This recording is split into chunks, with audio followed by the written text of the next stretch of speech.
I'm looking at the HIIT v Lit video, and I should be happy. 5 stadiums worth of people have watched it, and the like to dislike ratio is pretty respectable. You know, they say you can't please all of the people all the time. But in the battle of knowledge, I believe you never leave a man behind.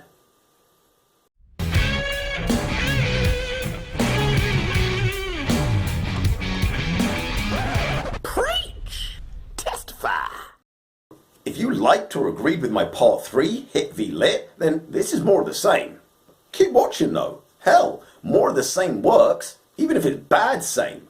Just ask Michael Bay.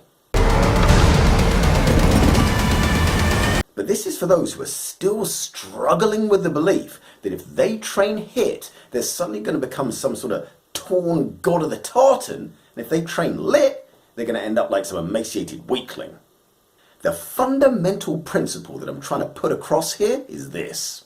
If you're trying to lose fat, running short distances with little recovery is not particularly more effective than running longer distances at a steady heart rate.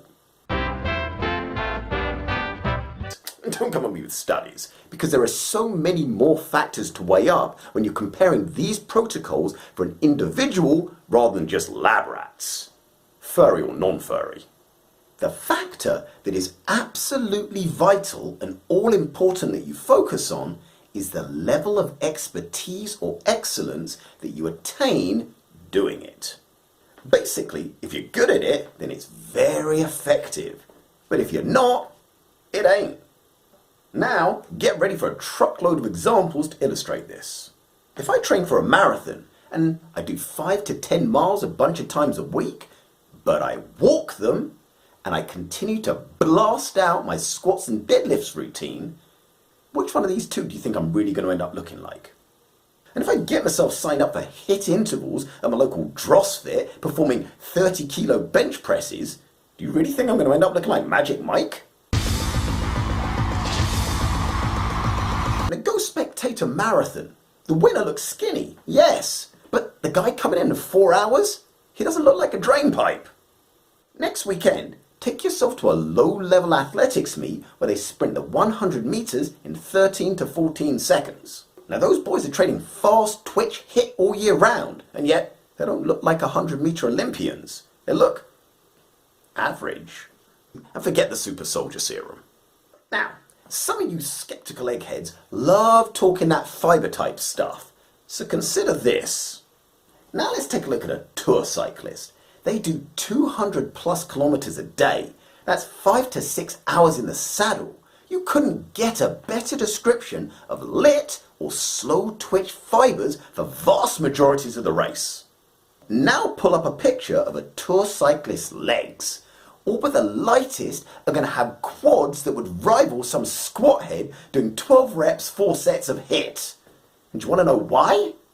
Because unless you're crazy light, the repetitive force it requires to drag you and your bike up a mountain at their speeds, which is performance, will hypertrophy both your fast and slow twitch fibers.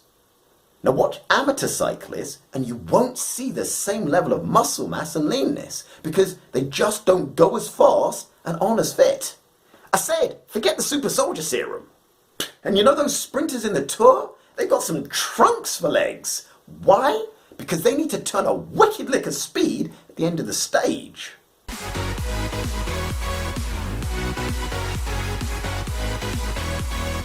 They got some bombus wheels so they can turbocharge their bikes to over 60 kilometers an hour at the end of the stage. Yet, they're not emaciated for having ridden for 4 hours beforehand in Lit. Now let's Brexit this European-based sport because, I don't know, maybe the mountain air messes with the biochemistry. Think of a team sport. American football or rugby. Am I right? Am I right? Trick not available in audio. The fine-looking athletes look that way, not because they're doing HIIT. Take a trip down your local park and I'm sure you can attest to the fact that if players are just plodding around performing their tasks slowly, they're not jacked or ripped. If the simple playing of a team sport got everyone into amazing shape just because it's start-stop, which is HIIT, then You could just end up looking like an NFL player by mucking down the park with your mates. Down! Ready, down, set! You know that's a ridiculous concept, right? The way you look is not from what you train for. It's from the level you get to when you perform it. Go to your local pool. There are plenty of people who can just splash about. But as you get faster, you look less like a tugboat and more like a speedboat. Now this is no better illustrated than with the rising popularity of the park run or the 5K race. Now this is an event that ranges from 13 minutes through to over an hour, depending on who you are. But you can say one thing. They're all training for it, but if you perform in the teens time category, you're probably not going to look jacked. You're going to look ever more slim. If you can knock out a 5K in 20 to 25 minutes, you're going to look in great shape and be able to carry quite a lot of muscle mass with low body fat. If you're a 25 to 30 minuter, you can still look amazing. You can basically either carry higher muscle mass or higher body fat. It's your choice. Over 30 minutes and you're either going to have exceptional levels of muscle mass or you're going to look better if you get closer to 30 minutes. This is just the reality of performance. 30 minutes is the norm. So if you're faster or slower than 30 minutes, you are going to look exceptional. One way or the other. Now you're thinking, but that proves the point that I'm arguing against. The muscle mass goes down after 19 minutes. And that's true. But not because of lit. It's because of that level of performance. And only a special few are going to reach sub 20 minutes anyway. So really, don't worry about it. Forget about it. There's a spectrum of performance and a bell curve of distribution. It's a Sproul curve. Now, that definitely won't work as a radio gag. But this will. Now this is my observation and experience, but I'd love to hear anybody else's experience in the comment section below. If you know your 5K time, does it fit in with that chart? As a final thought, there was this guy, famous guy, named Michael. He used to wake up at 5 a.m. every morning and do a 3-mile jog. Full lit. You never go full lit. He went full lit. He'd then do a couple of hours of bodyweight technical work later in the day and finish that off with exercise bike for 60 minutes. Litting again. Then later again, he'd do a whole raft of bodyweight exercises. 2,000 sit-ups, press-ups, dips. Then we did do weights, shrugs, with a monstrous load of 30 kilos. Then, after a meal, he'd do another 30 minutes on the bike, litting away like a literal litigator.